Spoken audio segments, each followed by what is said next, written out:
Hey there, and welcome to Weeb Novel Audiobook, your hub for epic fanfics, original stories, and thrilling adventures brought to life. Make sure to subscribe for regular updates and swing by my Patreon for early access and exclusive mature content. Now, sit back and enjoy the journey. Click.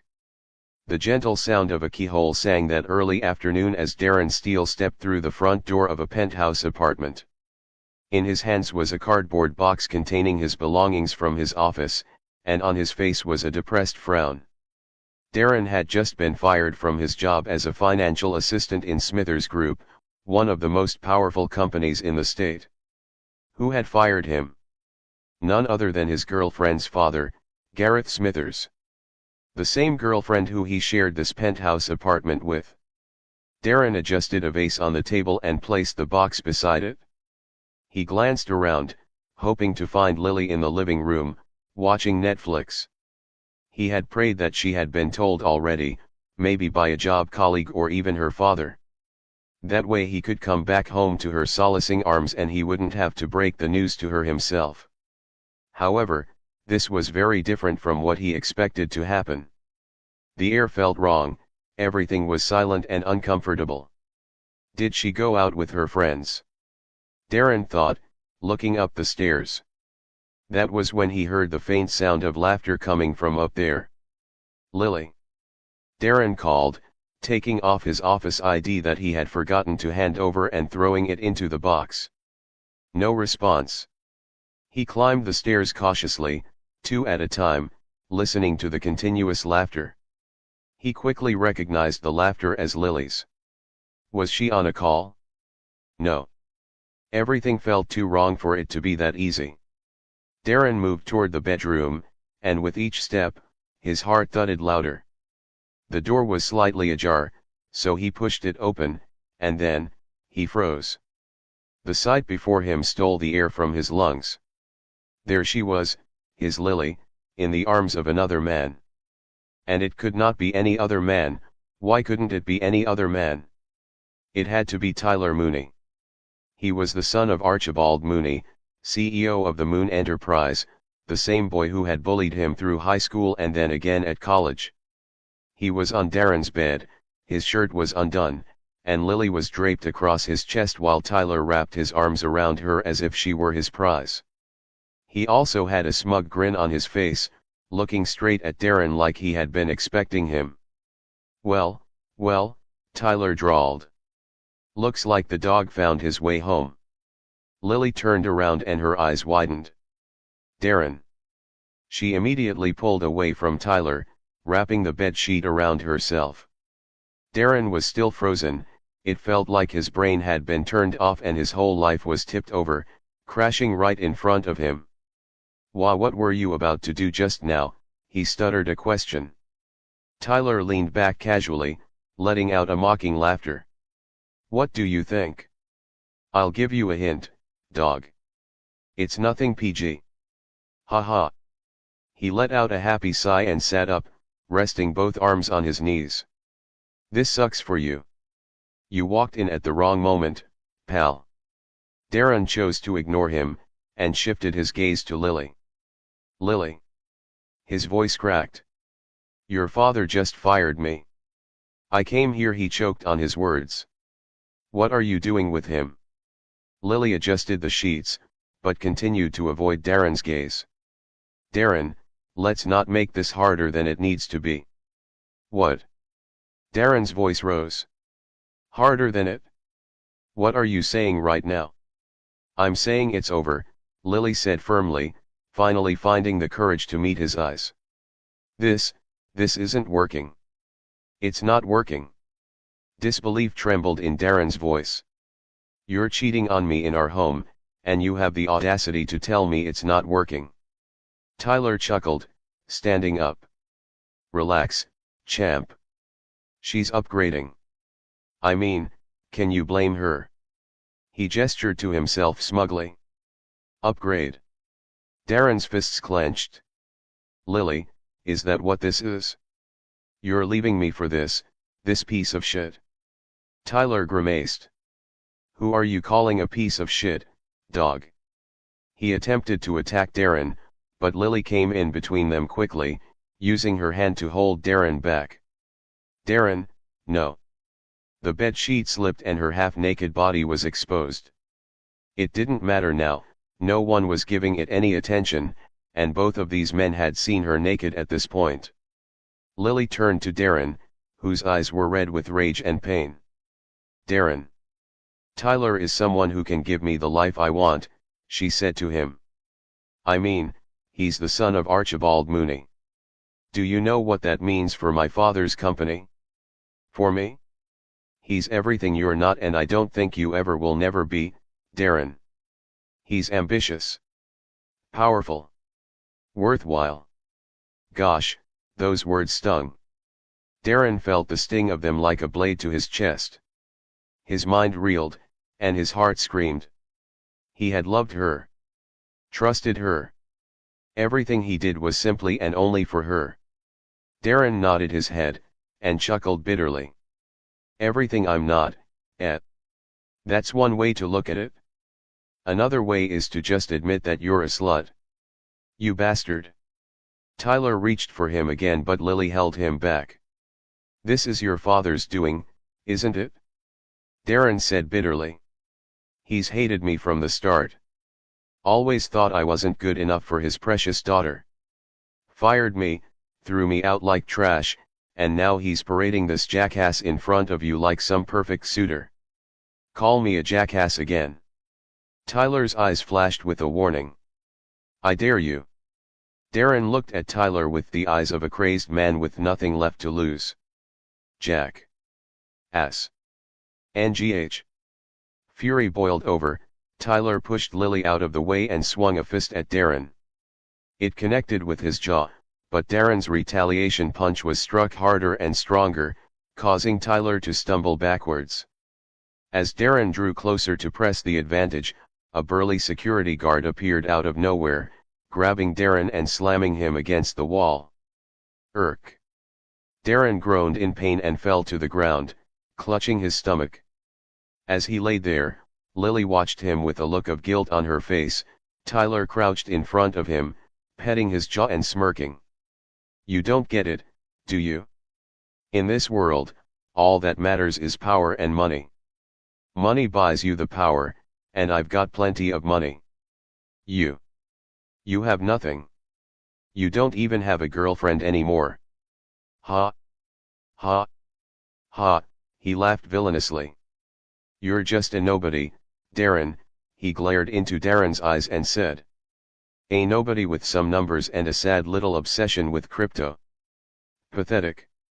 Darren glared up at him, his eyes burning with hatred. He turned to Lily, but she avoided his gaze again, her expression showing guilt and resolve. This is what happens when you overreach, Tyler continued, his tone almost gleeful. Know your place, dog. Darren groaned, but spoke once again. I'm, surprised you can still smile after I punched you so hard.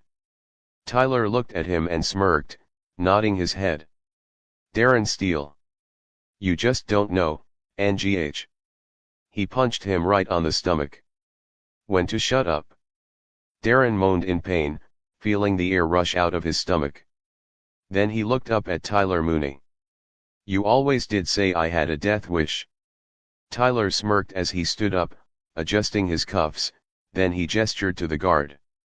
Get him out of here. To hell with you, Tyler, Darren mumbled with the weakest of breaths. To hell with all of you. The guard picked Darren from the ground and carried him to the door while Tyler and Lily followed.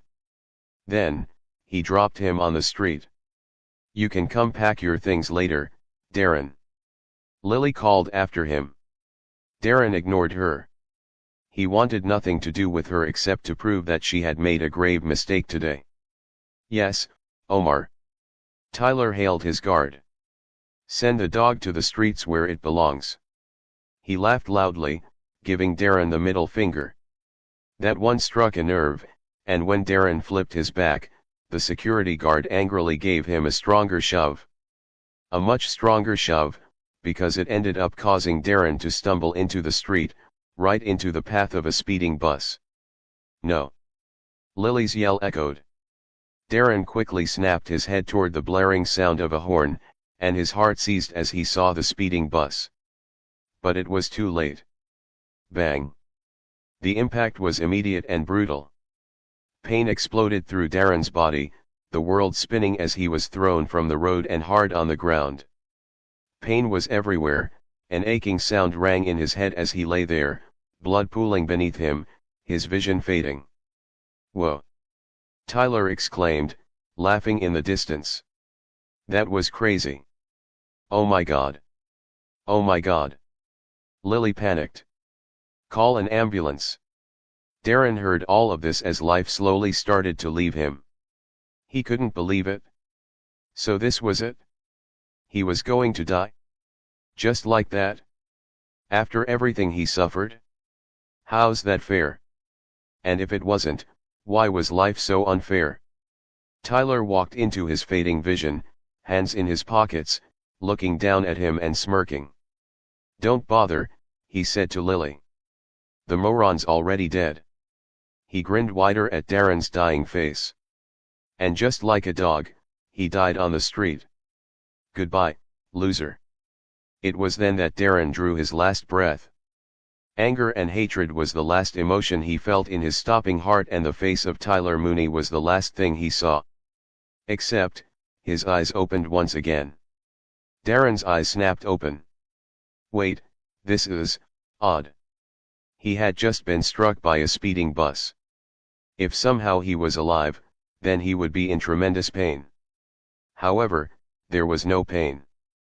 Maybe he was in a hospital and had been given an anesthetic, but Darren didn't exactly feel numb. In fact, he felt healthy, refreshed. There was no sound of ambulance sirens or the cold pavement beneath him. Something strange was happening.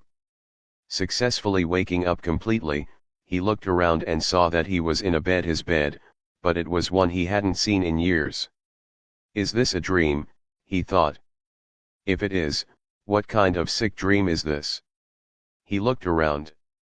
This room he was in, this bed. It was all made to resemble his room from when he was 10 years younger. All the old posters, the books, the music box and the PlayStation 3. Is this heaven? Or is this just what happens when a person dies? Ring-ag. Slam. Darren froze. His alarm on the nightstand beside him had just buzzed and he had instinctively reached out and smacked the button to silence it. A wave of nostalgia struck him. That instant response was ingrained into him when he was 21, slamming the alarm quiet because of how much he hated the noise. Darren's eyes widened. No way. It can't be possible. He grabbed the clock, heart racing, then pressed a button to show date rather than time. The date then flashed on the small screen, July 29, 2010. Darren's breath hitched. This wasn't possible. He scrambled out of bed and rushed to the mirror. When he reached it, he suddenly froze, filled with shock once again. In the mirror, the face staring back at him wasn't his 31-year-old face, it was 10 years younger, free of the lines and wear of his future self. Did I actually just regress? He thought in disbelief, touching his face. I just did. I just regressed 10 years into the past. Darren laid down on his bed, arms stretched, staring at the ceiling of his room from 10 years ago. He had started to accept his reality now. He died. And then he regressed. But first, he died. He actually died. Tyler Mooney killed him, and then laughed at his dying body. Darren clenched his fists. What kind of idiot had he been in his past life? Why had he been so weak and simpish? Why did he allow people to just walk over him? First was Gareth Smithers.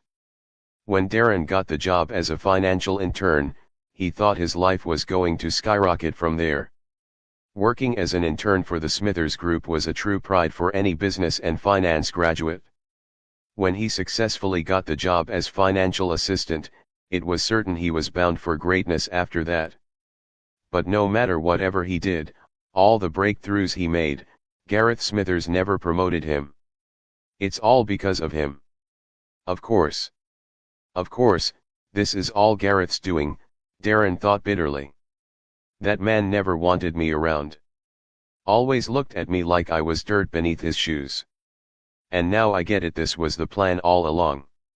He didn't just fire me to get rid of me. No, he used me first. He saw how knowledgeable I was in the finance business. And so he took every financial strategy one built, my calculations, every bit of advice I gave. He took it all without giving me a shred of credit. Not a damn thing. Memories flashed in his head. Tyler Mooney always wanted Lily. Gareth wanted to secure a partnership with Moon Enterprise, and at the same time, he wanted to get rid of me. Yes, yes. It all worked out for them. They all got what they wanted from the deal. The only loser here is me. His eyes flashed with redness and hate. Is that why fate has done this? Is that why I've regressed to 10 years in the past, just weeks into the start of my internship with Smithers Group? He sat up, sinking his face into his hands. I shouldn't ask questions. Fate has chosen me for whatever reason, I don't care. But I'm going to use this opportunity. I won't make the mistakes I made before, and I will take down the Smithers Group and destroy Tyler Mooney, even if it's the last thing I do. I will. 1/3 goals have been identified. System activated. Analyzing host profile, compiling current state. Darren jerked his head back and froze. I'm seeing things. There's a floating screen in my vision. He tried to reach for it, but his hands went right through. What? It's holographic. Welcome host, to the investor system. Host profile has been activated. Is this really a system? Darren blinked rapidly as lines of data and graphs flickered into view, assembling into an organized display on the translucent purple interface. Host profile, Darren Steele. Age, 21. Assets, cash, $232.47, checking, personal belongings, $900. Liabilities, student loan, $3,500. Debt owed to coworker, $100. Net worth, assets minus liabilities, $1,132.47, $3,600 equals $2267.53. Active investments, non-business owned, non-portfolio. Summary, stocks, 0. Cryptocurrency, 0. Physical assets, 0. Expenditure log. Monthly expenditure, money gained, $579.31. Money spent, $609. 7. Reputation tracker. Public reception, unknown rivals. Fear, no business rivals. Allies. Loyalty, no business allies. Financial milestones. First $1 million net worth, locked. First profitable investment, locked. First business acquisition, locked. Legacy counter. Jobs created, 0. Companies disrupted, 0. Rivals defeated, 0. Quests. Weekly quest, early investor, make your first investment. Monthly quest, no debt, no stress, pay student loan and other debts. Build a foundation, save $500 this month. Congratulations, you have unlocked an achievement. Achievement unlocked, rock bottom. You've hit the lowest point in your life. There's nowhere to go but up. Darren stared wide-eyed at the floating screen before him. What the hell is this? Why is this stuff showing me my dire circumstances with brutal honesty? He looked at the expenditure log, seeing how much he had gained this month and how much he had spent. Then his eyes drifted to his loans and student debt, and then his net worth. My net worth. His eyes widened. My net worth is in the negative. What? Darren scratched the back of his head. Was this how deep in the trenches I was back then? Although this regression is a good way to start anew, this reality I've been pushed back to is a really harsh one. I was barely making ends meet during this time. He looked at the supposed achievement he unlocked, and frowned bitterly. And what kind of backhanded achievement is this? Rock bottom, you've hit the lowest point in your life. There's nowhere to go but up, Yeah well, thanks for the motivation, Darren muttered distastefully.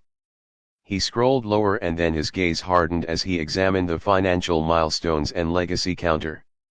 It seems the aim of this system is actually to mold me into some kind of business tycoon.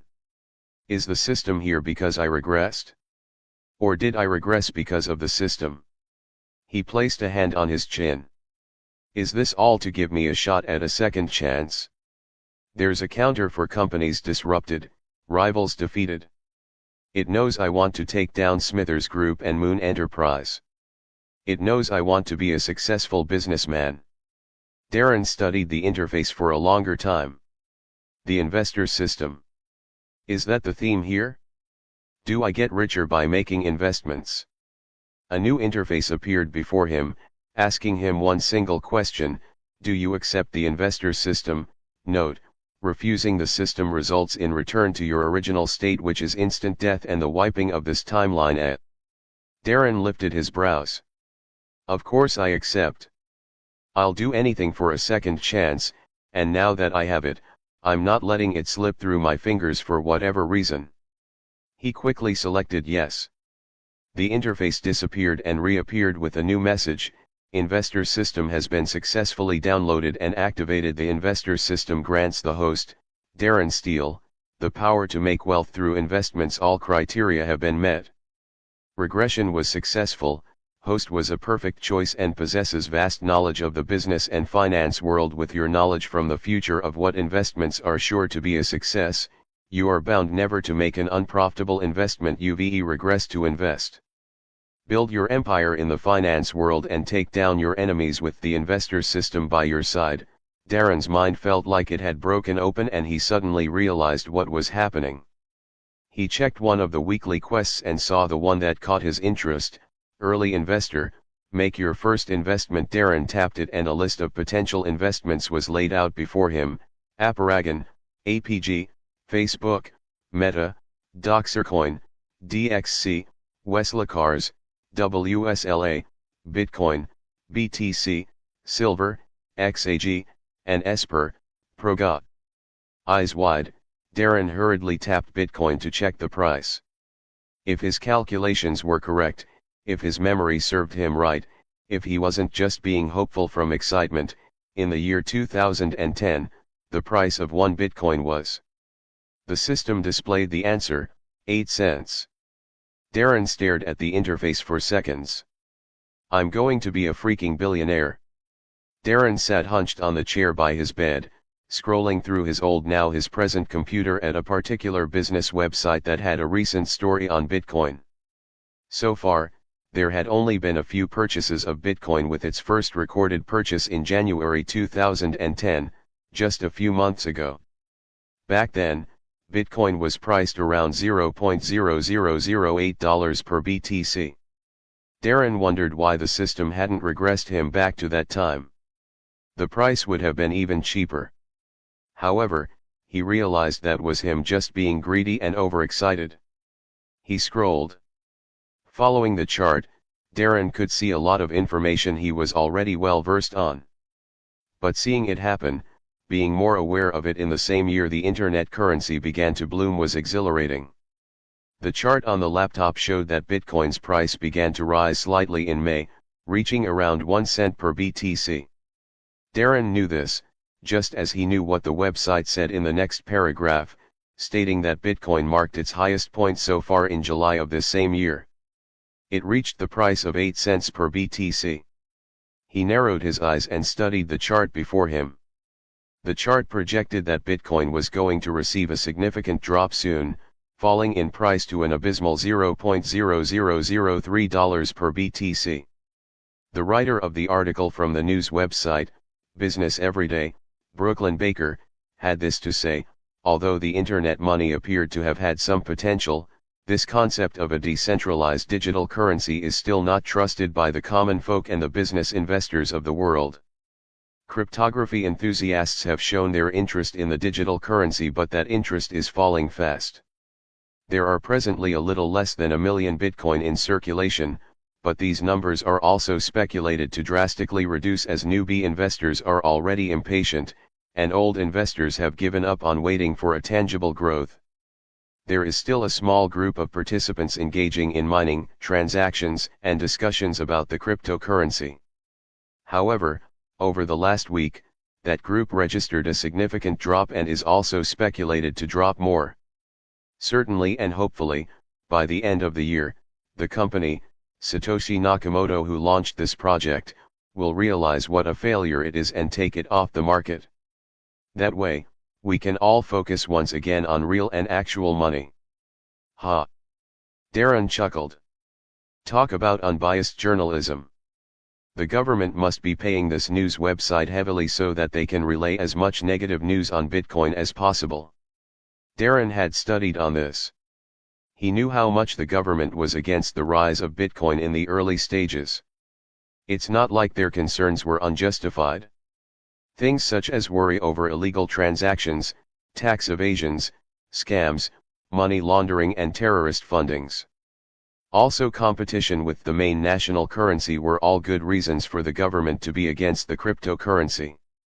But the advantages of Bitcoin were much too palatable for investors, so the only way the government could stop its growth was to make the currency appear as unprofitable as possible so that no one bothers to buy. And to be fair, the charts did support their claim. From the looks of it, Bitcoin's present growth appeared to be something of beginner's luck and a massive decline was imminent. However, Darren knew what no one else knew.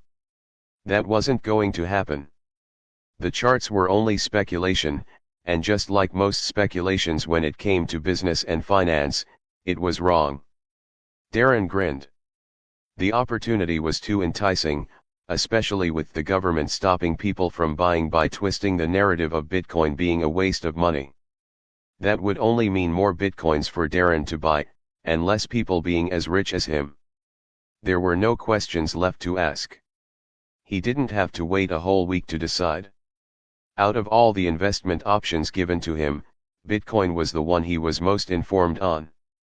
So, Darren summoned the purple interface by using his mind as he had learned some moments ago. Then, he selected Bitcoin to invest in. Host, you have chosen Bitcoin, BTC, to be your first investment. Splendid choice. Your knowledge of the cryptocurrency is your ticket to wealth and success. The screen then vanished and was replaced with a new one. Suggestion, you have astounding knowledge of Bitcoin's history and its market. Do you want to upload your knowledge into the system to avoid forgetting them? Once knowledge is uploaded into the system, all the information will be arranged for easier access. Darren let out a low whistle, impressed by the system's functionality. That's actually really useful, he muttered, before selecting upload. The moment he confirmed, a sudden wave of dizziness attacked him, like he had just pulled himself from almost drowsing off. His vision blurred for a moment, and he instinctively reached for the desk to steady himself. Yikes, he shook his head. I felt high for a moment there. The loading bar on the screen completed and a ding echoed in his mind as a new message appeared, loading complete. Your knowledge has been successfully uploaded. Information is now accessible and arranged for streamlined reference. As Darren watched, a section called Bitcoin Investment window stretched before him. The interface arranged itself into neatly organized categories, displaying all the crucial information Darren remembered, and it seemed it might have even added details that he forgot. Whatever the case, it was well arranged. Bitcoin investment window price presently, $0.08/BTC price in future, $50,000/BTC rises, January 2011, minor rise, $0.3/BTC March 2011, major rise, $6/BTC April 2011, minor rise, $9/BTC June 2011, major rise, $31/BTC, tap to see further rises for more than 1 year, crashes, March 2011, minor crash, $4.3/BTC August 2011, major crash, $2/BTC, tap to see further crashes for more than 1 year, your investment. Invested, 0 profit, 0 number of other investors, 2609 potential investment rivals. Adam Scotland has purchased the most bitcoins, owning over 150,000 out of the near million circulating. Adam Scotland stands to make a gain of $900,000 in the next major rise strategy. Invest during dips and minor crash periods. Avoid all-in bets. Use Bitcoin as a portion of the broader portfolio. Note, to access this window, tap on Investments on your profile and then tap on Bitcoin. Darren scrolled through the interface, his mind racing with possibilities. The sheer amount of information now neatly compartmentalized before him gave him a sense of confidence he'd lacked in his previous life. This is like having my own crystal ball, he murmured, a sly grin forming on his lips. I know when the currency rises and when it crashes. That way I can withdraw after a massive rise and invest after a crash. This is unbelievable. The phone on his table buzzed, singing the old ringtone he had those 10 years ago. Darren froze, staring at the screen and at the person who was calling. He'd almost forgotten, they were very close around this time. Almost inseparable. The caller ID read the name, Lily. The name hit him like a punch to the gut. His heart pounded as he stared at the phone while it buzzed incessantly, drilling into his mind. For some reason, he couldn't bring himself to pick up the phone. He felt frozen, the memory of her betrayal and the image of Tyler Mooney wrapped around her kept flashing in his mind. So, with his breath heavy, he considered letting it ring out. But then the ringing ceased and Darren exhaled shakily, relief washing over him. Buzz. It rang again. The same caller ID, Lily. Might as well get it over with, Darren thought as he swallowed hard. Rather than reaching for the phone with a trembling hand, he picked it up quickly like he was irked. Then he took a deep breath, and he slid his thumb across the small buttons of the phone. Hello. His voice came out more clipped than he intended. Hey, you, Lily's voice chimed through the speaker, bright and flirtatious. Darren felt stiff from the way he recognized it, how it used to be all those many years ago when he trusted her. Where are you? She asked him. Your boss, my dad is looking for you. You can't start your internship month by being late again, Danny. It's already the third time this week. Darren froze, somehow hearing Lily's playful tone and recognizing it, managed to cut through his composure. He could barely focus on her words. That voice, so familiar, so cheerful. It was like being yanked into a past he desperately wanted to escape. Darren, she prompted, her voice softening. Are you there? The system chimed. Investor system has discerned a spike in the host's emotional status. Reason for emotion spike has been identified as, Lily Smithers' suggestion, in regards to her betrayal and the CEO of Smithers Group being her father. The system advises that you cut all ties with Lily Smithers as she offers you no meaningful aid in your journey. Darren watched the interface with curiosity. The system was right. The best way to not get betrayed again by Lily was to end things immediately and keep distance from her. He was thinking of this while Lily continued to speak over the phone. When he still didn't reply, she called again, Darren. Can you hear me? He slowly snapped out of his trance. Yeah, I'm here, he said, his voice hollow. I'll be there soon. Sorry, just caught up in some stuff. There was a pause on her end. Then her voice softened, laced with concern. Is everything okay? Are you okay? Darren blinked, caught off guard by her curiosity. Yeah, I'm fine, he lied. You sure? She pressed. I know with your mom in the hospital and everything, things must be really tough for you. If you want I could tell Dad you need a day off. Wait, what? All the words she just uttered hit him like a freight train. Did she just say his mom? His mother. Darren's chest tightened as memories flooded back. It was this year, this was the year she fell gravely ill. A condition so fatal that without surgery, a surgery he couldn't afford back then, she had died. Darren's breathing quickened. In the silence, Lily's voice faded into the background. He didn't care about anything she was saying, he had just seen the other broader part of this picture. It wasn't just about Bitcoin and being a billionaire. It was about building his life to the exact kind of good things he wanted. His mother was alive. Darren. Lily's voice brought him back. I'm fine, he said quickly, stopping her from continuing her rambling. I'll be at the office soon. Without waiting for her reply, he ended the call, slamming the phone down onto the desk. For a few minutes, he sat there, stunned. His hands trembled as anger and hope warred within him. Hearing Lily's voice brought a surge of bitterness, a reminder of the betrayal that had shattered his life before regression. But another light in the tunnel had appeared. The thought of seeing his mother again, the woman he hadn't seen in 10 years, ignited a flicker of hope. He stood abruptly, his chair scraping against the floor. His mother needed him. Darren quickly took a fast bath, sunk his laptop and some books into his suitcase. Then, he entered on top of his old bicycle, which was the only means of transport he had at that time in his life. He cycled out of his home and into the bustling city streets, the old bike creaking beneath him. The chilly morning air stung his face, but he barely noticed. His mind raced, heart pounding as he approached the hospital he knew all too well. Ahead, tall and gallant, was Morrison's hospital. It was a building with a sleek glass facade glinting in the sunlight. Designed in the shape of a large cross, but made with glass, the typical skyscraper, although more daring. In the city, everyone knew it as a symbol of wealth and prestige, owned by a renowned doctor, Richard Morrison, who had a big lifeline partnership with the Moon Enterprise. Darren parked his bike outside. Seeing the old piece of junk there was so out of place in comparison to the numerous luxurious vehicles in the lot.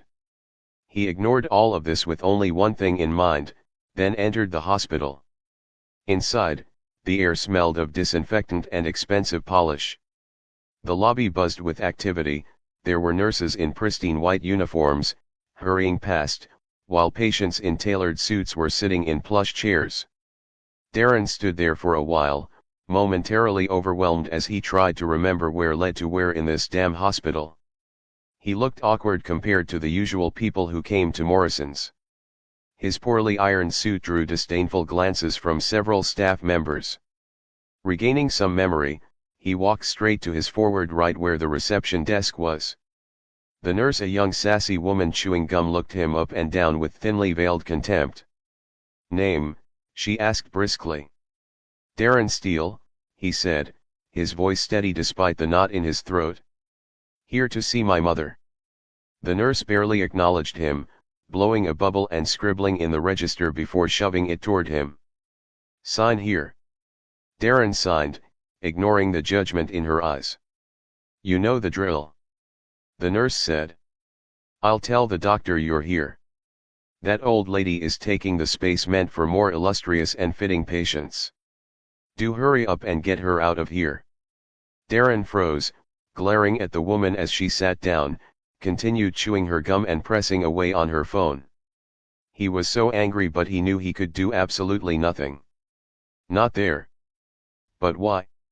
And how? Why and how could people be so blatantly mean? In such a way that it felt heartless and almost even evil? Darren decided to just accept that some people are made that way, and they had to exist in order for goodness and kindness to be worth something. He sighed, then walked through the pristine halls, his steps echoing on the polished floors. Every corner of the hospital screamed opulence, from the gleaming marble tiles to the art-lined walls. More eyes also looked his way judgmentally, yet, none of it mattered. Stopping in front of a door, he hesitated, his hand hovering over the handle. He was going to see his mother for the first time in 10 years.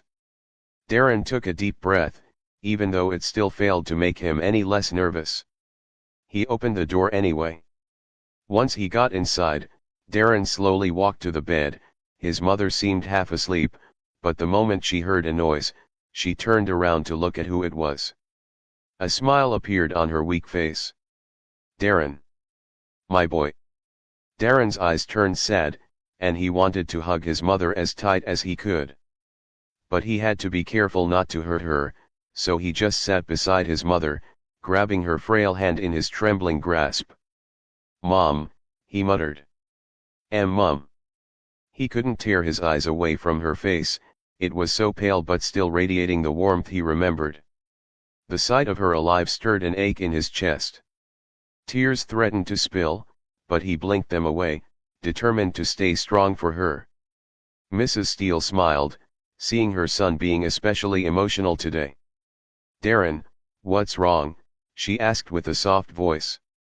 Her other hand reached up, brushing against his cheek. "Why are you looking at me like that? You're acting as if you haven't seen me in years." Because I haven't, he thought, but the words remained locked in his throat. He couldn't tell her. She wouldn't believe, talk more of, understand. And he also couldn't just tell her that she had died in his past life. That this sickness had taken her. Instead, he leaned down, burying his face into her shoulder as her arms wrapped around him in a comforting embrace. "I'm fine," he whispered, though his voice cracked.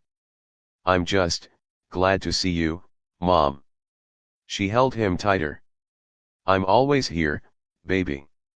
I'm not going anywhere, okay? Stop worrying so much." "The people here want you out, don't they?" he asked. "Do they treat you poorly, Mom?" His mother sighed and smiled. "Anything here is still better than slowly dying. They give me the medicine I need. I'm all right, Darren. I will be fine." But that wasn't true. Darren's heart clenched painfully. He knew the truth. His mother's illness had been a shadow that consumed their lives during this year.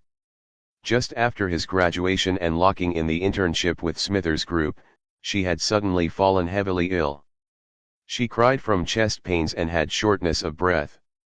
Darren had rushed her to a cheap clinic, hoping it would be something that could be handled quickly, but the doctors diagnosed her with advanced aortic stenosis, a condition where the heart's aortic valve narrows, obstructing blood flow. The symptoms had grown worse over time. Without an aortic valve replacement, her heart would fail, and she would die. Since the clinic couldn't cure her, Darren had to take her to the only hospital in the city that he knew definitely would, and that was Morrison's. He had begged Mr. Gareth Smithers to use his connections to allow his mother to be admitted in such a prestigious hospital. The CEO finally agreed, saying he wasn't heartless enough to watch a boy's mother die. Then the cost of the surgery arrived and it had been insurmountable.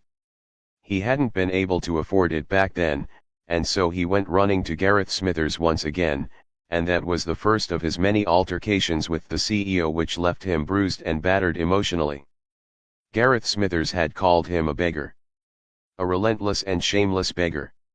All because Darren wanted an early pay after being officially made financial assistant. He said he had done enough by allowing her to get admitted, but he does not and will not give an early pay to any of his employees. With the hospital discharging her because of Darren's inability to pay the hospital bills, his mother had died in her sleep one cold October night. Darren remembered that night clearly. He had never felt alone, and had wept over her lifeless body, cursing the world for its cruelty. In present time, Darren sighed. "It won't happen this time," he vowed in his thoughts. "I won't let her slip away again." Mrs. Steele smiled at him. "What are you thinking about in that big brain of yours?" Darren looked at her as she leaned back to rest, her breathing shallow. He brushed a strand of hair from her forehead with trembling fingers. "I'll save you, Mom," he mumbled. "I swear it." Ding. 2/3 goals have been identified. Darren frowned, looking at the interface. Goals. He remembered seeing that same notification just before the system officially activated. However, he had no time to ponder the meaning as the door swung open behind him. A man in a crisp white coat stepped inside, followed by the nurse from earlier. Her smug expression soured the air. "Mr. Steele," the doctor said, adjusting his glasses. I'm happy that I was able to catch you before you left. We need to talk about your mother's stay here. Darren stood, his body tense. All right. Can we do this outside? The doctor and nurse exchanged a glance. All right. Once they got outside, Darren took a deep breath. So, what's the problem? The nurse sneered. Your account is overdue. You've racked up quite the bill for someone like you. Like I said before, the bill isn't in my name, it's in my uncle's. Jared Steele. And where is this Jared Steele? The doctor, who was just one of the many esteemed doctors in Morrison's, asked. He has not stepped foot in this hospital and we have no way of contacting him or his banks in order to get the payment. Stop playing with us here, kid. The bill rests on you. Okay. Listen, Darren faltered, swallowing hard. I don't have the money right now, but I'll have it by the end of the week. Please, just give me some time. The doctor sighed, shaking his head. This isn't a charity, Mr. Steele. Morrison's is the best and most prominent hospital in the state. We don't hold beds for people who can't pay their dues. Please, Darren begged, his voice desperate. She needs the care. So do all of our clients, Mr. Steele. The nurse scowled at him. Stop being an irritating pest and just pay us already, you maggot. Darren looked at her, doing his best to swallow her insults. He was the one in need of help here. I'm just asking for 1 week. Please. The nurse scoffed, folding her arms. 1 week. Do you think this is some free clinic? We have patients who can actually pay for their care, you know. Her voice was laced with disdain as she raked over Darren's disheveled appearance. Pack up that hag of a mother and take her out of here. Our illustrious patients require that bed. That one pierced Darren's soul. He looked at the doctor. The man shrugged. You heard her. If she is to stay here you must pay. If you can't pay, then she must leave for our more distinguished patients. Darren's heart sank. His knees felt weak as he stepped closer. You don't understand. She's critically ill. Moving her could kill her. Please, just 1 more day. I'll have the money by tomorrow. The nurse laughed. Tomorrow? And what miracle is supposed to happen by then? Face it, you're broke. If you cared so much, you'd have found the money already. I'm begging you. Darren dropped his head, fists clenched at his sides. That's all I can do for now. Please. The nurse looked at him with disgust. How pitiful. She hissed. But since you said you'd do anything, then, get on your knees and kiss my feet. Darren froze. What? You heard me, she said, tilting her head mockingly.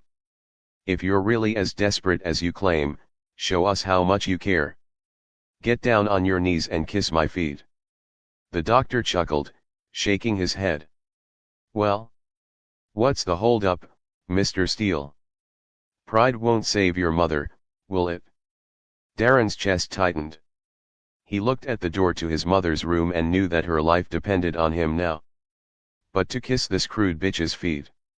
How degrading. Still, the doctor was right. Pride won't save his mother. In fact, to save her, Darren would kiss 100 feet. And so, his desperation won, and he slowly sank to his knees. Lowered his head as they watched him with evil grins. Then he kissed the nurse's polished shoe. Ha! Ha! Ha! The nurse lifted her feet, placed the heel of her shoe on his chest and shoved him backward, laughing as he fell. You really are pathetic, she sneered. All right then, you pitiful mutt. Your mother can stay for another day. But you better have the money tomorrow. We don't give free health care, especially not to eyesores like you. The doctor added, now get out. Your presence here is an embarrassment to this hospital. Darren lay down there for a moment, heart pounding, mind reeling, fists clenched. Of course. Of course. Of course. It's the same everywhere. People are just naturally cruel. Once they view themselves better than you, once they see you have no money, no power, they treat you like trash. Of course Tyler Mooney was right. Money and power is all that matters. Anyone who says it isn't, just doesn't have enough of it. Hey, Mutt, the nurse tilted her head looking down at him. Didn't you hear what I said? Get out of here. Darren stood slowly, his cheeks burning with shame. He kept his head low, refusing to show them the anger in his eyes as that could piss them off.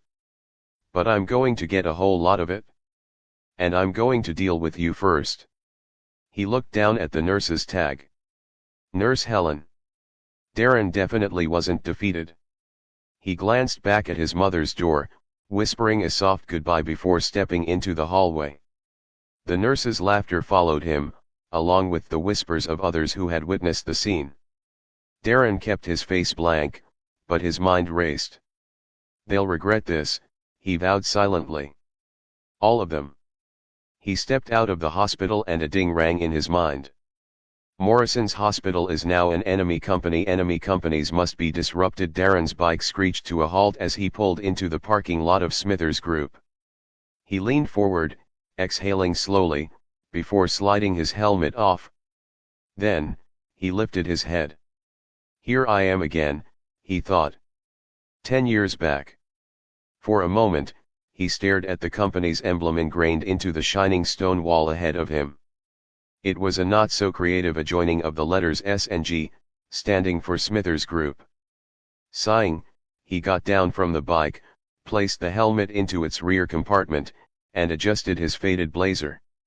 Instead of hurrying into the building, he took a while to stand and watch. The nostalgia hit bitter and strong. By the time of his death, the Smithers Group headquarters had already received massive refurbishments and redesigns. They had changed the bland SG logo to a star with an S torn into it, and the building was far more modern than it was now. But even now, it still towered over him like a monument of vanity. The exterior was made of reflective, pristine glass, with geometric patterns of steel framing the rectangular windows. Even at this point, Smithers Group was already among the epitomes of prestige, well known as a beacon for industry leaders. The company had built its empire on financial consultancy and investment strategies, managing the portfolios of the wealthiest elites. Darren used to be awestruck by its grandeur, the sheer power it wielded in the world of commerce. It was why he had been so happy when he landed the paid internship. But now, standing before it, he felt only disdain. It all started from this place, didn't it? He muttered in his thoughts. After everything I gave them, they threw me to the wolves. Memories of his younger self flooded his mind, how thrilled he had been, how proud his mother was. But those memories soured quickly, tainted by betrayal, exploitation, and dismissal. Most importantly, his death. With one steadying breath, Darren held his suitcase tightly and walked into the building. The inside was a bit difficult to recognize, seeing that it had been years. He did his best not to act too confused, but the lobby was buzzing with activity. Men and women in fine suits walked up and down purposefully across the glossy marble floors. The ceiling stretched high above, adorned with decorative bulbs that illuminated the space brightly. Darren recognized the large screen on the wall displaying the stock market ticker alongside promotional clips boasting the company's accomplishments. He moved through the space like a ghost, trying not to draw too much attention. It wasn't difficult, as people brushed past him without a glance, their conversations flowing around him. When someone did notice him, it was only to murmur something under their breath or cast a judgmental glance his way. He finally made his way to the reception desk, where he recognized the young receptionist. She didn't last long in this job, he recalled, with her sharp eyelashes and perfectly styled hair. She glanced up from her computer, and her expression soured as her eyes landed on Darren. Late again, Steele, she sneered at him. You ever good for anything? Darren didn't respond. The stupid girl's going to get fired before the month ends, he thought. He only recognized her because of how often he'd shown up late and she'd given him stick like she owned the place. He picked up the pen and signed his name in the register. Without a word, he walked past her, heading to the elevators. During the uneven elevator ride to the financial department, he spent the time in his thoughts, pondering how strange it felt to be around this time, seeing people he hadn't seen in 10 years. When the door slid open, Darren stepped into the main office hall, where dozens of interconnected offices branched off. The air was filled with the low hum of conversations, the clicking of keyboards, and occasional laughter. Ignoring the sideways glances, Darren made his way to a modest office tucked at the end of the corridor. The plaque on the door read Sandy Myers, Financial Assistant. Pushing the door open, he stepped inside. Sandy Myers sat at her desk, her scarlet hair pulled into a neat bun. Her round glasses perched on her nose as she reviewed a spreadsheet on her computer. She looked up as Darren entered, a warm smile breaking through her otherwise tired expression. "Look at you, Darren," she said, leaning back in her chair. "You finally made it? Gareth's been breathing down my neck about those reports you're working on. He's not exactly the patient type, you know." Darren smiled faintly. "Yeah, that. Don't worry, I managed to get it done last night." Sandy shook her head, chuckling. "You're a workaholic, you know that, right? You were barely done with it yesterday." Darren just smiled awkwardly. She looked at him for a while longer, then said, "Just don't impress the man too much, so he doesn't start thinking of replacing me with you. Now off you go, and like I always tell you, try not to take anything he says to heart." Darren could only stare. It had been at least 7 years since he last saw Sandy. She had been abruptly and suspiciously fired back then. There were talks that she'd been involved in some kind of scandal with the CEO.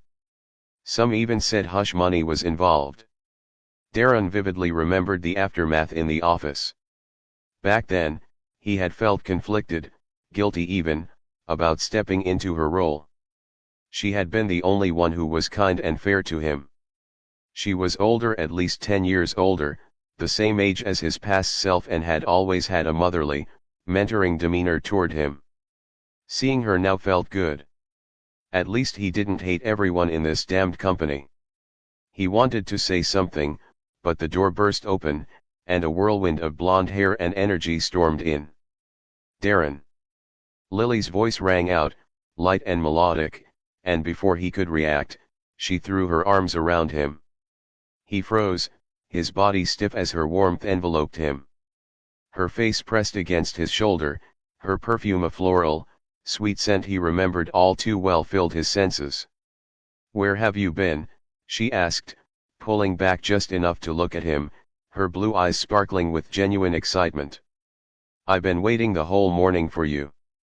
Darren's throat tightened. He couldn't speak. Eyeing her like this, so vibrant, so full of life, it was a sharp contrast that he didn't like, especially with the bitter memories of the future. Of course, at this point, she didn't know what she would do in the future, and if someone told her that she would do such a thing, she would argue with that person and deny it. That was fair. It was 10 years in the future.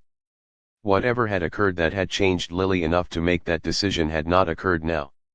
So she was still innocent, which meant in the eyes of morality and relationships, she was still a good person. But that didn't mean that Darren should forgive her, and even though he should, he couldn't. He couldn't look into her face without seeing the Lily Smithers who cheated on him.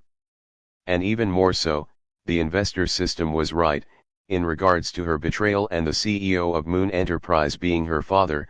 The system advises that you cut all ties with Lily Smithers as she offers you no meaningful aid in your journey. Warning, cut all ties with Lily Smithers. Financial losses have been foresighted in your future if she remains acquainted with you. Darren didn't need to be told. Lily Smithers was dead to him. Darren. Lily tilted her head, concern creeping into her voice. "Are you okay? You look pale." Yeah," he managed to say, his voice hoarse as he took her hands off his neck. "I'm fine. Just caught off guard." "Well, don't scare me like that," she said with a playful pout, releasing him. "You're lucky I found you. My dad's looking for you, and you really don't want to be late again. It's the third time this week, you know." Darren nodded, coldly turning away to drop his briefcase by the table. "Thanks for the heads up, Lily." Lily frowned, staring at him. "Darren." He paused. Then turned to look at her. "MHM." She folded her arms. "Are you mad at me or something?" Darren narrowed his eyes, and nonchalantly shook his head. "Why would I be mad at you?" Sandy, who had been observing the interaction, stretched her lips down comically as it now felt she was intruding. "Oh my, would you look at that? I almost forgot Mr. Smithers' copy of The Income of." "Yeah. Better go get it." She pulled her chair back and got to her feet, then left the room. Lily frowned unhappily, not looking at Sandy as she left. "Come on, Darren. Please tell me if I did something wrong." "You haven't done it yet," he murmured inaudibly. "What was that?" "Nothing," he answered straightly. "I'm just a little overwhelmed with things today. That's all." Lily's face softened, understanding that it had to do with his mother. "I'm sorry. I shouldn't have pushed you," she said, grabbing his arm. "Come. Let's get together before Dad blows a gasket." She tried to pull him forward, but Darren stood still, and she was drawn back. Then he freed himself of her grasp, leaving her confused and speechless. "I can get there on my own," he said with dejection. Then, he walked past her and headed for the door while she watched him leave with her heart wrenched. Darren stopped halfway but didn't turn to face her. "Look. I'd like to be on my own today. So, if you don't mind keeping your distance." Lily gazed at him, hand on her chest, eyes sad but even more shocked. "Oh, Kay," she stuttered weakly. And as she watched, Darren left the office with no more words said, leaving her confused and torn. What did she do? Why was he being so cold and mean to her? Darren walked silently through the noise of others doing their work in their office chairs. Someone threw a folded paper at him, but missed wildly. He didn't bother turning to see who it was. He approached Gareth Smithers' office, seeing the door ahead, an intimidating slab of dark mahogany with a polished brass nameplate gleaming at eye level. Gareth Smithers, CEO. But Darren wasn't very intimidated now. He knew exactly how most of this conversation was going to go, even though he could not remember all of it. So, he was prepared. Standing by the door, he tightened his grip on the handle of his suitcase, squared his shoulders, and pushed it open without knocking. The office was as ostentatious as Darren remembered. Sunlight streamed in through floor-to-ceiling windows behind an enormous glass desk that seemed to float in midair. The room was framed by shelves of leather-bound books, undoubtedly for show, and abstract art pieces that screamed wealth without meaning. A plush, cream-colored rug softened the floor, and two sleek armchairs sat opposite the desk, their leather gleaming under the light. Everything in the space was curated to convey power and sophistication. Seated behind his powerful desk, Gareth Smithers, who appeared surprised that Darren dared open his door without knocking, decided to ignore it. Though his sharp, angular features were fixed in a scowl and his steely gray eyes were in slits as they locked onto Darren. He had fine blonde hair like his daughter, although she was turning it silver, and he wore a tailored navy suit that spoke of obscene wealth. Even as a man in his early 50s, he carried himself with the arrogance of someone who believed time would bend to his will. "You're late, Steele," Gareth growled, his voice cold and clipped. He didn't rise from his chair, instead leaning back, fingers steepled. "Again." Darren bit back the first retort that came to mind by tightening his jaw. When he calmed down, he stepped into the room and closed the door behind him more carefully than he had opened it.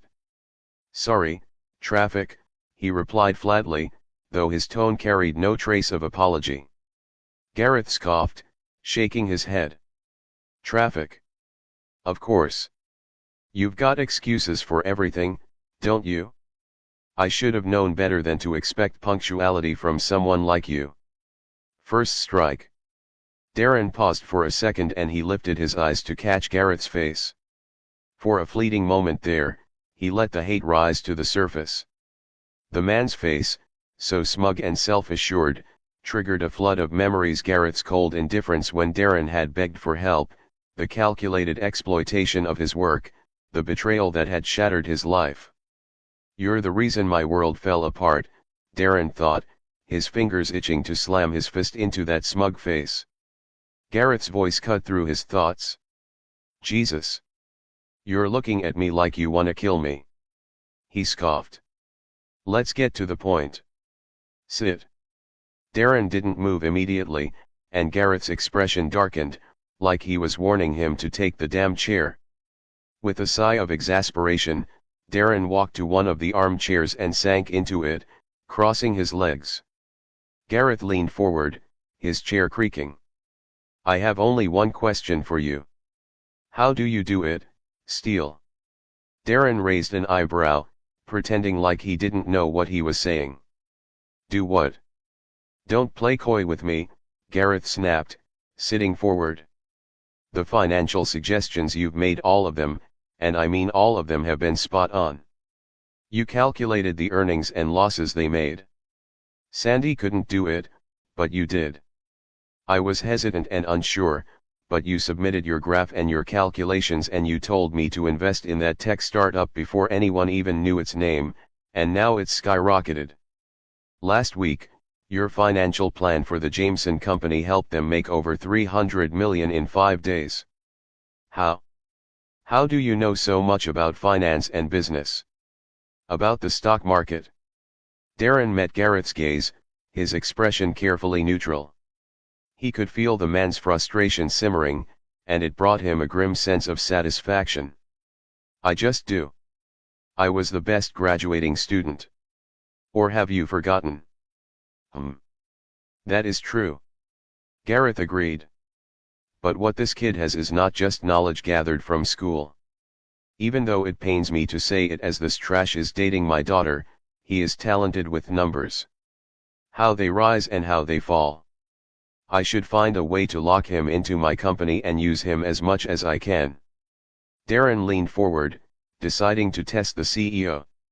"I begged for early pay, sir, to cover my mother's hospital bills. You said I don't do early pay, Steele." "You earn as you work," the man boomed. "Look at you, an insolent brat from nothing. It's just your first month here as a paid intern and you're already asking for early pay." Darren tilted his head. "It's my first month, and I've already made you more profit than most of your employees. Yet, you can't help me. A young adult in need with nowhere else to go." Gareth frowned, narrowing his eyes. "What's going on with this kid? Where is he getting this audacity from to speak to me like this? Yesterday, he was ready to worship me simply because he was still so grateful to be working here. Now, it's like he's a whole new person. I registered her there, didn't I?" "I think I've done enough," he replied disdainfully. Darren's gaze hardened. "That's what you said? You didn't even blink, Gareth. My mother was dying, and you couldn't be bothered to care. Yes, you're right. You have done enough, and I won't let you do anything more." Gareth opened his mouth to retort, but Darren cut him off. "I know now," Darren continued with a cold tone. "That's why." He reached into his suitcase and pulled out a neatly folded letter, placing it on the desk with deliberate precision. "I'm turning in my resignation." Gareth's eyes widened. "What?" Electric tension started to build. Like opponents in a boxing match, both men glared at each other from the opposite sides. Darren could feel Gareth's eyes boring into him as he sat there, but unlike his former self in a situation like this, he was defiant and composed.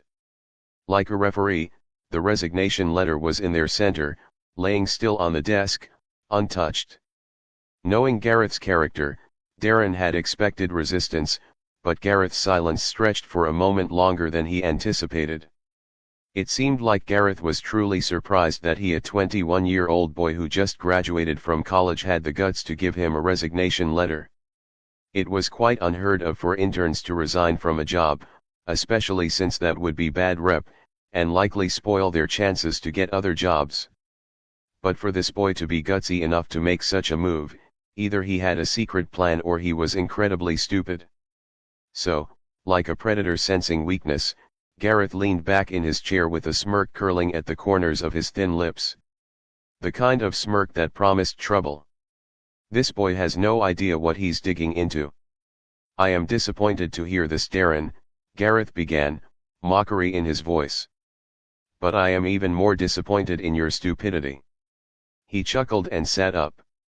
Did you forget about the contract you signed when you joined us as an intern?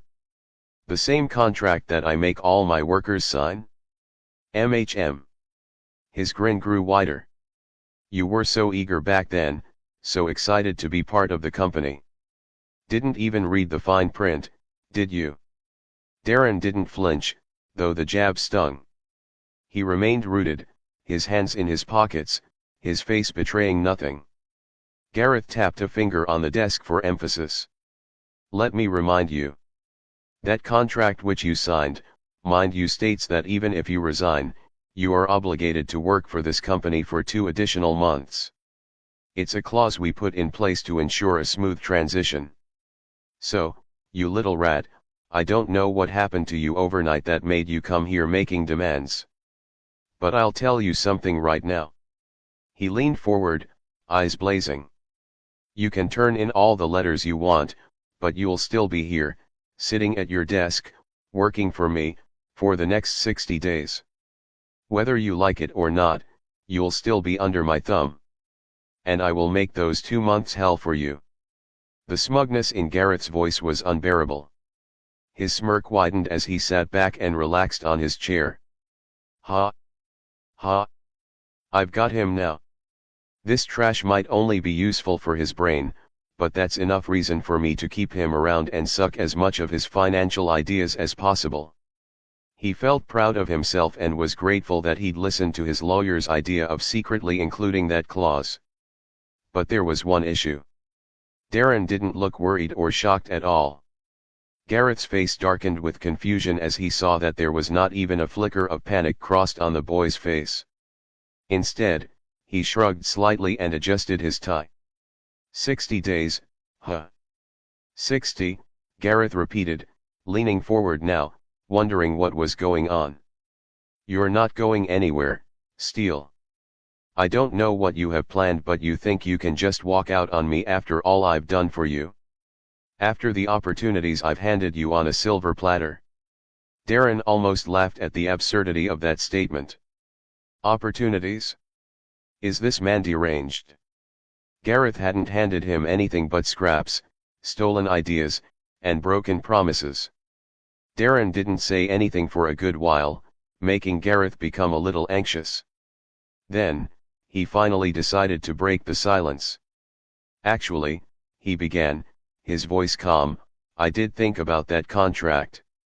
Gareth's smirk faltered slightly. I thought about it a lot, Darren continued, sounding way too casual that it began to feel threatening. And you know what? I knew you'd try to pull something like this. So, I made sure I was prepared. The faintest crease appeared on Gareth's forehead. You see, Darren said, slipping his hand into his briefcase once more, I met with the lawyer who drafted that contract. The same one who signed it? Gareth's eyes narrowed. What are you talking about? Darren lifted his gaze at him. Hold on, you'll find out soon enough, he said, then lowered his eyes back to the bag before pulling out a neatly folded sheet of paper. He set it down on Gareth's desk beside the resignation letter. Gareth snatched it up, his eyes scanning the document. The smirk had completely disappeared from his face now. What is this? It's a revised agreement, Darren said nonchalantly. Before I came here, I went to see a lawyer. Attorney Jonathan Vance, you remember him? The lawyer you hired to draft my original contract? Turns out, he's quite fond of the stock market. I made him a deal. I didn't have money, so I gave him my calculations and proof to go for a particular investment that is bound to be lucrative. He's on his way to making $7 million and I managed to have him amend the terms of that agreement. Of course, he signed off on it himself. After all, who better to rewrite a contract than the person who created it? Darren watched the horrid expression on Gareth's face. The clause no longer stands. And since it's the same contract that all your employees signed, it means the clause no longer stands for them either. Gareth's hands tightened around the paper. First he was unsure of who to be angry with. That backstabbing lawyer or this piece of trash who he hired from nothing. The anger radiating off him became palpable. You conniving little careful, Gareth, Darren interrupted, his voice cold and smooth. I'd watch what you say. Remember that I no longer work for you, hence you can't just treat me whatever way you wish and expect me to do nothing. I've got his signature, his approval, and the documentation to prove it. You've got nothing. Gareth slammed the paper onto the desk, his jaw clenched. You think you've outsmarted me? You think you can just waltz out of here after meddling with my company? You want to ruin everything I built. Darren relaxed backward and shrugged. Maybe. But I barely started, don't you think? This is just an act to secure fairness and give you what you deserve. You capture young graduates into these ridiculous slave contracts, steal their ideas, and exploit their ambition to make yourself richer. And I was your most prized slave, wasn't I? Which was why you even used your daughter on me to keep me loyal. Gareth flinched at that, his face twitching in shock. How does he know that? Did she tell him? What have you done, Lily? Darren straightened up, keeping his eye on the CEO. You tell her to whisper something in my ear that keeps me in check, makes me gullible. And when you saw the $1 billion opportunity with Moon Enterprise, you didn't need me anymore, and neither did she. Gareth's expression was now confusion, shock, and rage all mixed together. What's he talking about now? His mouth opened as if to say something but closed again when no words came. Darren grabbed his resignation letter from the desk and slipped it back into his bag. Consider this my official goodbye, he said, standing up and turning toward the door. You'll regret this, Steele, Gareth spat, his voice trembling with fury. You don't cross the Smithers Group. I'll make sure to blacklist you. No business company will ever hire you. Ever. Darren paused at the doorway, glancing back over his shoulder. His gaze was icy, and his voice steady. Why would I bother working for a business company when I can just make my own? Gareth's eyes widened as he reclined. You want to start a business company? He wanted to laugh as loud as he could because of how unrealistic it sounded, but why would this boy say something like that if he didn't mean it? I don't know how you intend to do it, but no business company will work with yours if I blacklist you, he spat. Your stupid company will be over before it even begins. Darren didn't look bothered. Go ahead then. Blacklist me. I don't need the help or other businesses to start my own. Gareth slammed his hands on the table and stood up. That's impossible. You'll have to be the richest man in the state to run a business without the aid of other businesses. Eyes narrowed, Darren simply sighed and turned to the door. Then that is what I'll be. He opened the door and left the office. Ding. 3/3 goals have been identified, Lily. Gareth Smithers yelled. Get inside my office, right now. The sun dipped low over the city skyline as the afternoon was now in full blaze. Darren sat on a rusted bench, a lit cigarette pinched between his fingers. Smoke curled lazily into the air as he stared blankly at the space in front of him where the system's interface was only visible to his sight. "You've earned yourself a character bonus," the system announced. Character bonus? What could that be, he thought, pausing mid-smoke. Character bonuses are granted when you show impressive character in the face of a challenge. Your character in the presence of Gareth Smithers have granted you your first character bonus. Ah, his eyes lit up. I see. Character bonuses unlock special features in the system. Ding. New feature unlocked, Inside Protocol MHM, his brows slightly raised. Inside Protocol. Congratulations on unlocking this feature. The system can now instantly submit information concerning any business group, company, or organization. This includes their history, the financial health, operations, and even the risks and secrets. This feature offers you a significant edge in navigating your future investments and dealings. Whoa. That's a major feature, he thought. And I got that all because I showed strong character against Gareth Smithers. That's interesting. Remembering something, he stopped the cigarette that was about to reach his lips. Hey, system. What are goals? Why did you keep randomly bringing them up and saying you've identified them? Explanation of the goals mechanism. Goals represent the primary objectives associated with each path you undertake. They define the milestones to be achieved at specific points in your journey. Completing these goals will grant the following rewards: 10x profit, 20x cashback, and 100% tax shield. A maximum of 3 goals can be active at any given time. Once these 3 goals are completed, you may unlock a new set of 3 goals to pursue.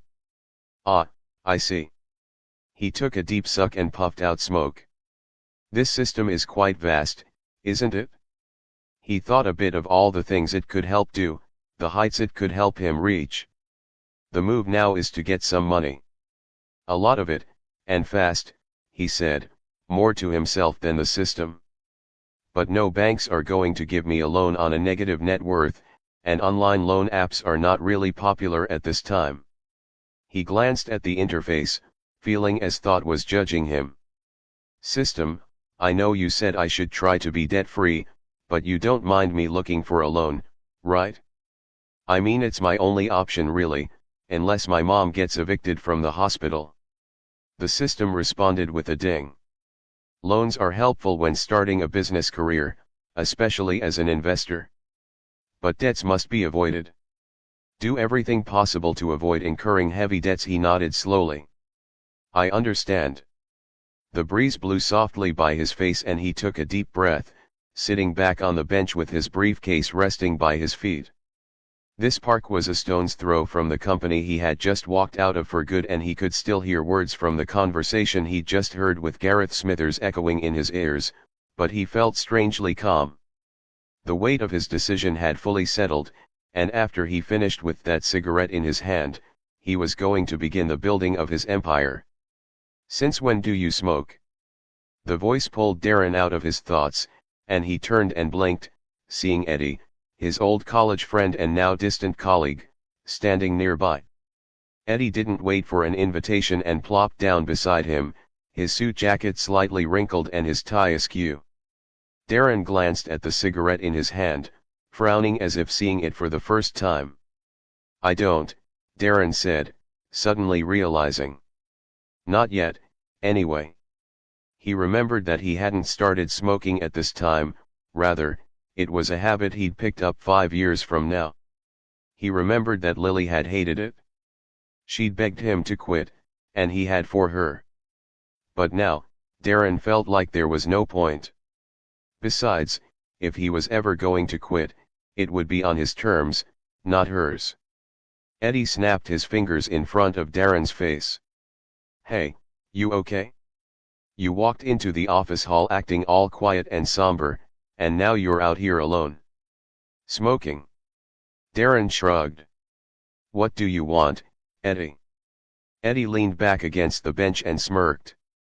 A cigarette, for starters. Darren reached into his pocket and handed him one without a word. They smoked in silence for a moment, the sounds of children playing and birds chirping filling the space between them. Finally, Eddie spoke again. "So? What did you do?" Darren eyed him.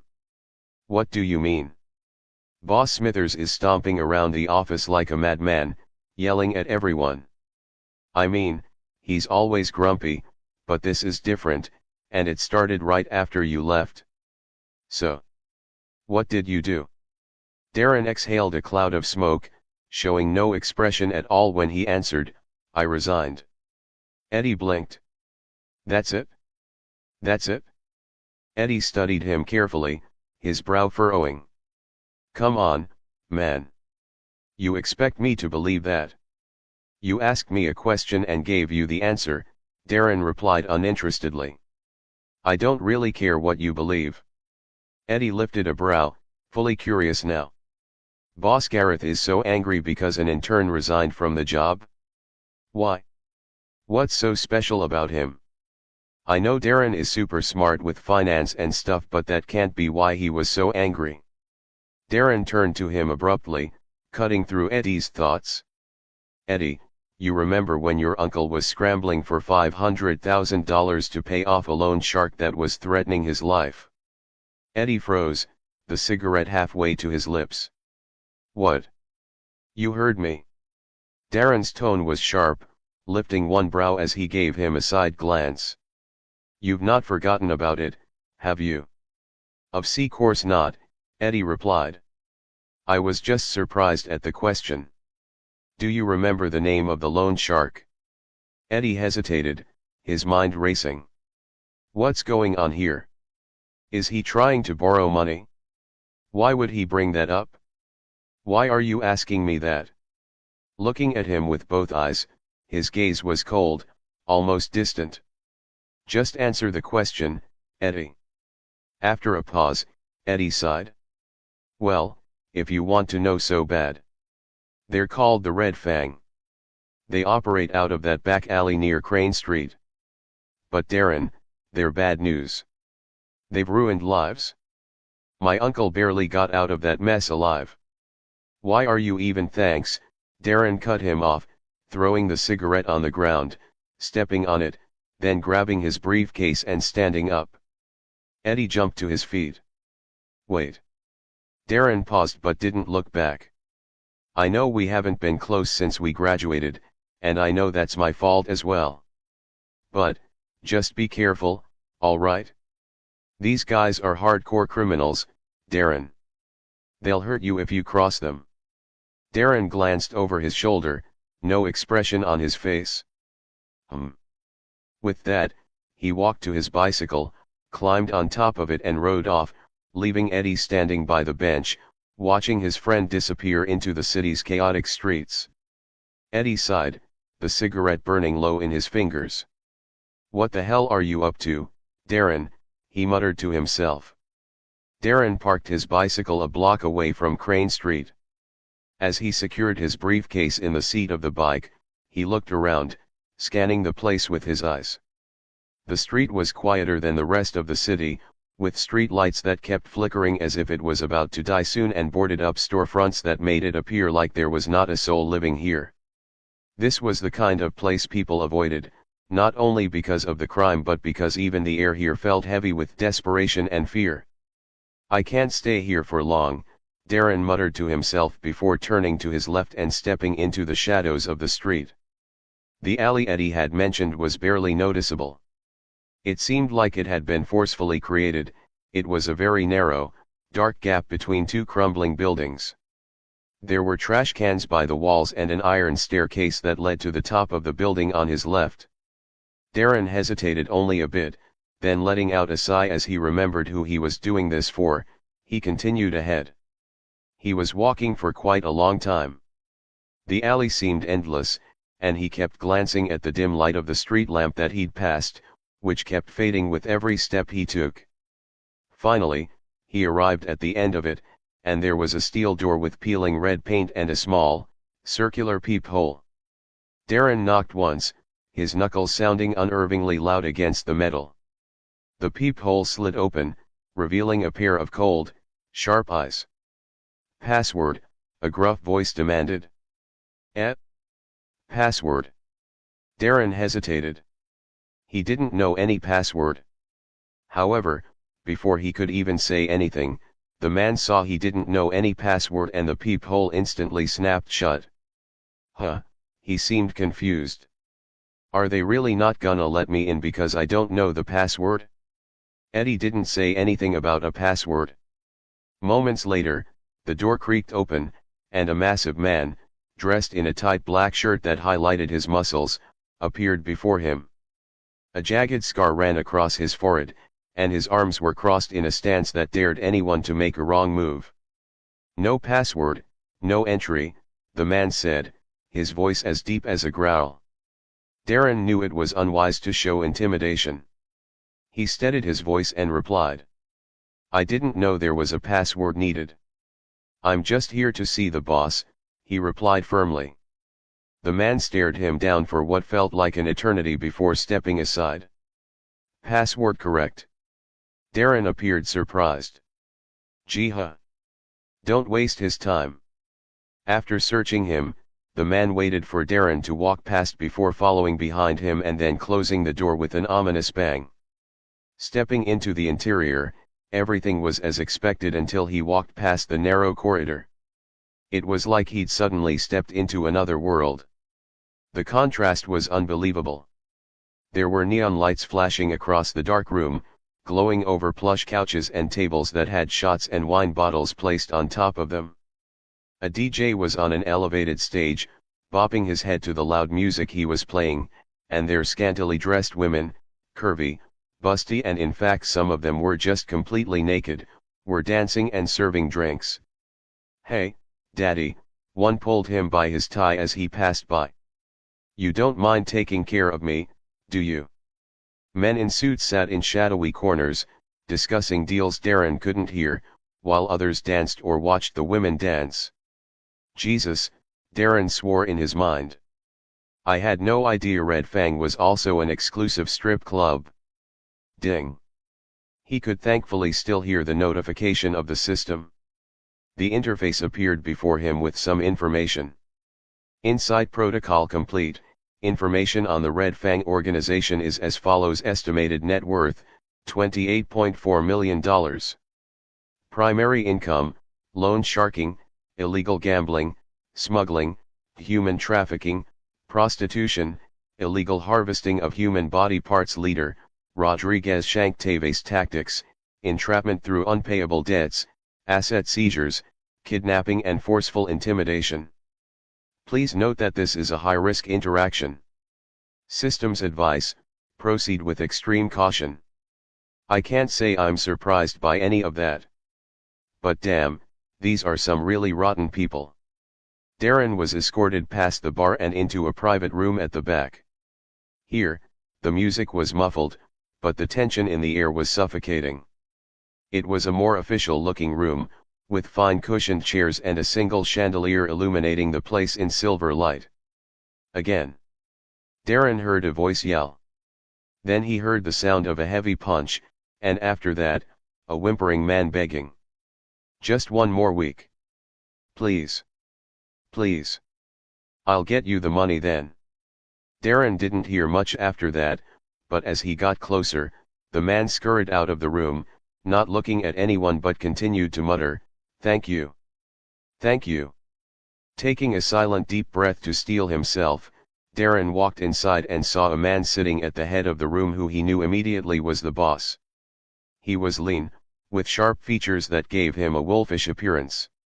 He was also bald, and he had tattooed his entire face with a skull. His dark eyes seemed to pierce through Darren as he leaned back in his chair, a glass of whiskey in hand. Around him were two more bodyguards, both as imposing as the one that had brought Darren in, their hands resting ominously close to the guns holstered at their sides. "So," the boss said, his voice calm but laced with menace. "Man in suit. What brings you to the Red Fang? You seem too young to be interested in our activities." Darren forced himself to maintain the man's gaze. "I want a loan."